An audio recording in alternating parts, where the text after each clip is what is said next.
appointed you for my own lecture. If you'd like to go with us, sure. Thank you.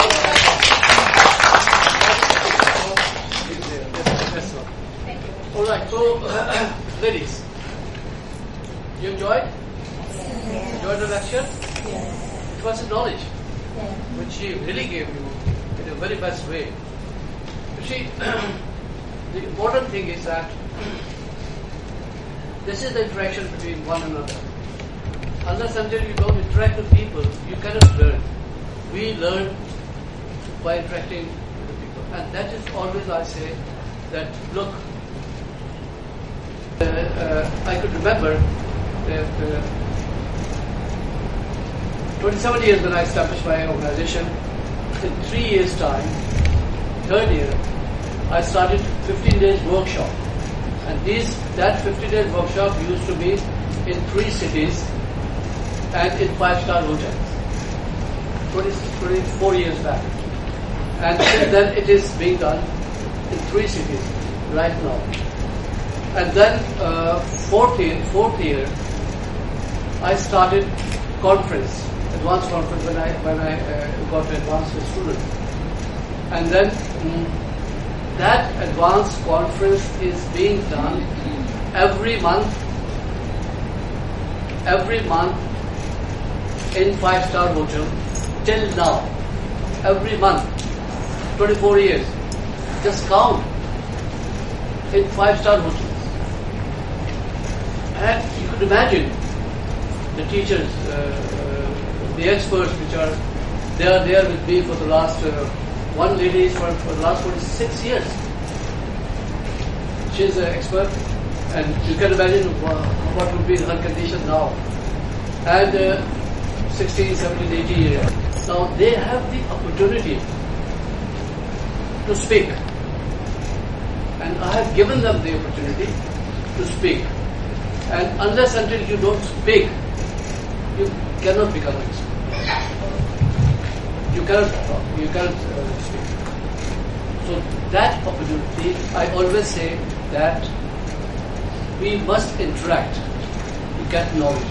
And I think maybe that my industrial experience that I used to think that unless until you are not getting together, we cannot get knowledge. So reading thousands, 2,000 lakhs books is better than coming in contact with. We cannot read 1,000 books in our lifetime, 10,000 books. But we can get knowledge from those books through 1, 2, 3, 4, 5, 6. So, what I am trying to say that never leave this opportunity of attending conferences, seminars, symposiums. Wherever you find, you must attend. I remember last year when I conducted this conference, I came here. Me and my wife, we were there, and we really enjoyed. We got lots of knowledge. We met many experts, and Poonam, Andrina, Jenny, Carol, and many, and Poonam and Andrina. They are there with me in the conference which I'm doing. Jenny was every time invited, but she had a problem with her son. So this is that we are creating a platform for getting knowledge, and this is what is not. There's another thing which really I feel.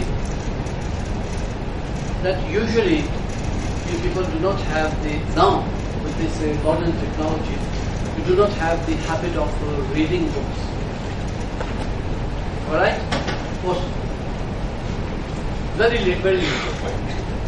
But Don't spend much time, but some time, half an hour, maybe an hour, for reading about your subject. When you are teaching, when you are teaching the children. Because we do not understand one thing, most of us, that the child is very important. And to handle child, you have to have knowledge. And knowledge you can get only from the book or from speaking with the expert. So, experts are there. Talk. Okay, thank you very much. Thank you very much.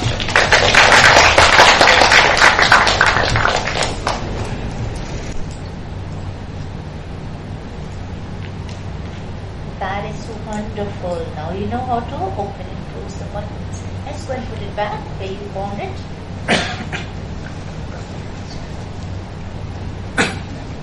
Okay, thank you very much for listening and watching the beautiful presentation. How did you like? Oh, we are. See, that is the beauty of this system. In fact, these interesting activities are given to the child to create a sort of patience. First of all, the patience, because the child is impatient. And by keeping him involved in these activities, I tell you, there's nothing better than that. The toys are not working. These are creating patience and concentration in the child. The AMI's Montessori, the AMI organization, Montessori, they have school there as well. So I put her in that school. And that thing was created in her. And it's everlasting, this is longer lasting. The child cannot go away from that. For that child, my granddaughter, she do not sleep during daytime. So right from morning till night. She did not, and you could imagine, she do not have spare time. You don't find her doing nothing. Sometimes she comes. She's 80s now. I'm feeling bored. See, then I suggest any activity. The rooms are full for these different things, for the activities and all that. Come on, let's go do that. So, in fact, you see, if she is alone, have nothing to do, then this habit will. What will be the shape of that later age? That is dangerous. So you got to create in her that she must do work, and for that you got to be definitely. But she got the opportunity because I have big setup, many branches. So I take her, and when she visits the branch, the teachers take her, and she's there, she's doing her work, and she's watching as well that how things are doing, how these presentations are being done, this, that. But definitely, the thing is that we must create in her this ability. And once you are able to do it, nothing to happen. Thank you. It's the last time, so please take a lunch. Okay, lunchtime. Thank you very much. Thank you for being a good child and good patient.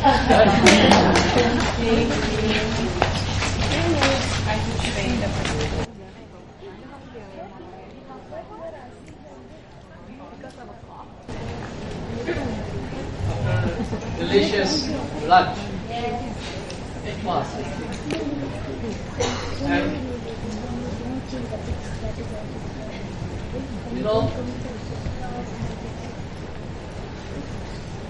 this is one of the best arrangement which has been done here. And who has done that? this thing. We can't do this thing.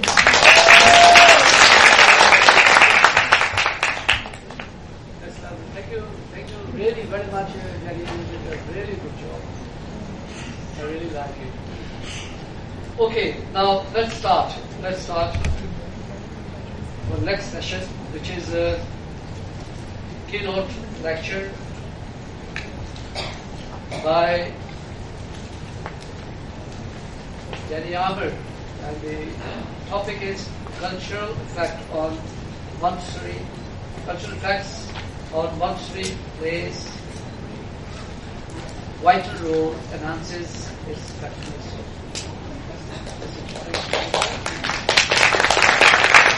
Thank you. Good afternoon, everyone.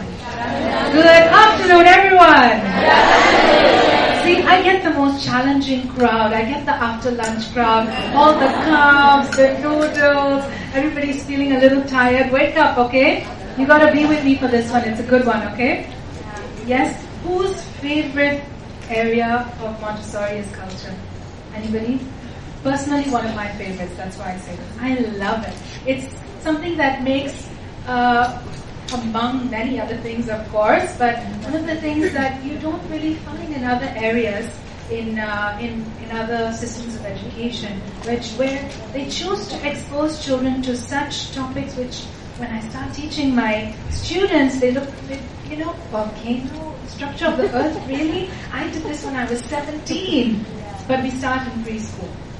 I must tell you, I was working with my son the other day, and he was learning about the different phylum chordata and the characteristics of mammals and the characteristics of reptiles and the terminology. And he said, "Can you quiz me?"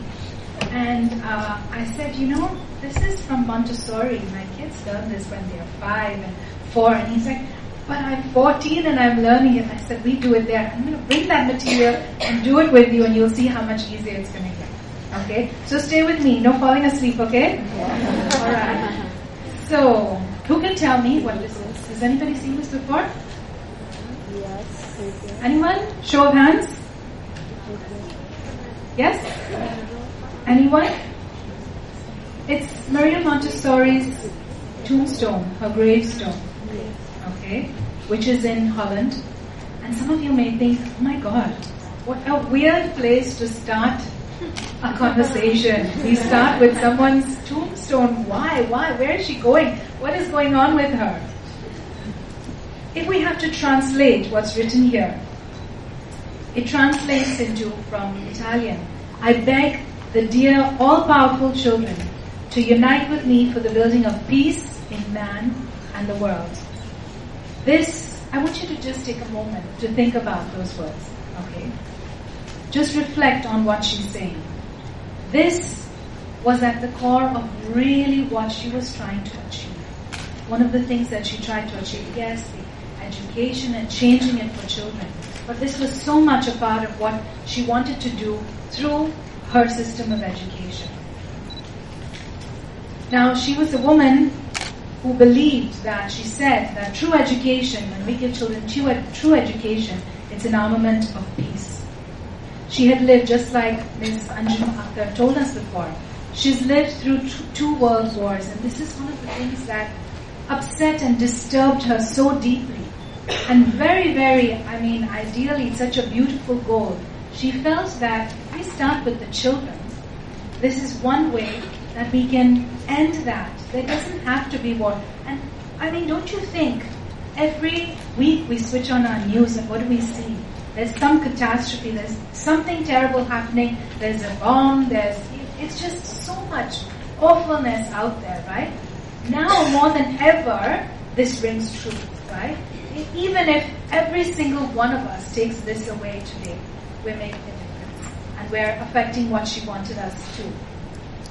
So, as I said, establishing peace was at the core of the Montessori philosophy.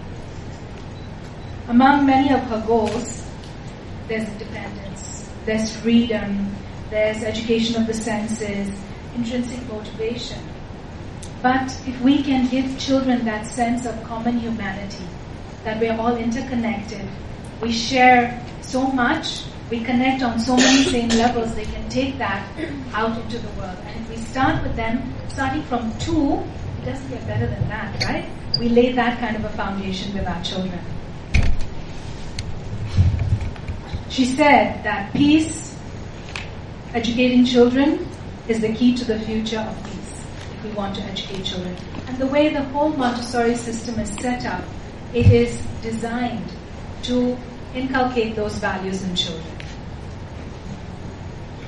She believed that averting war is the work of politicians like Donald Trump, okay?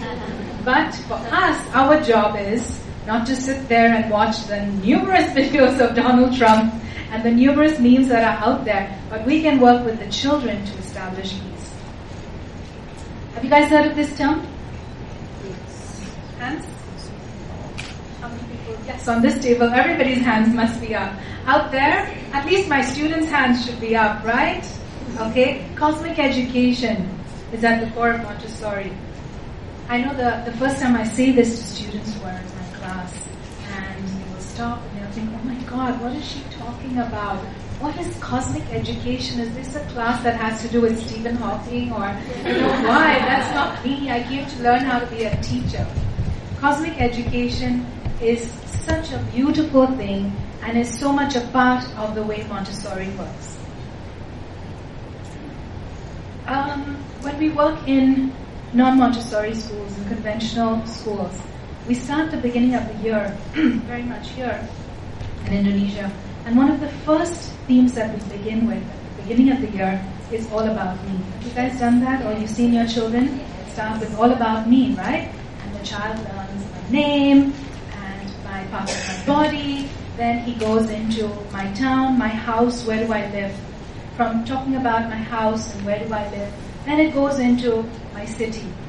And this is my city, and then this is my country, and from my country, then it goes into my continent. From my continent, it branches out into the world, and then outwards into the universe. So who's the center of this picture?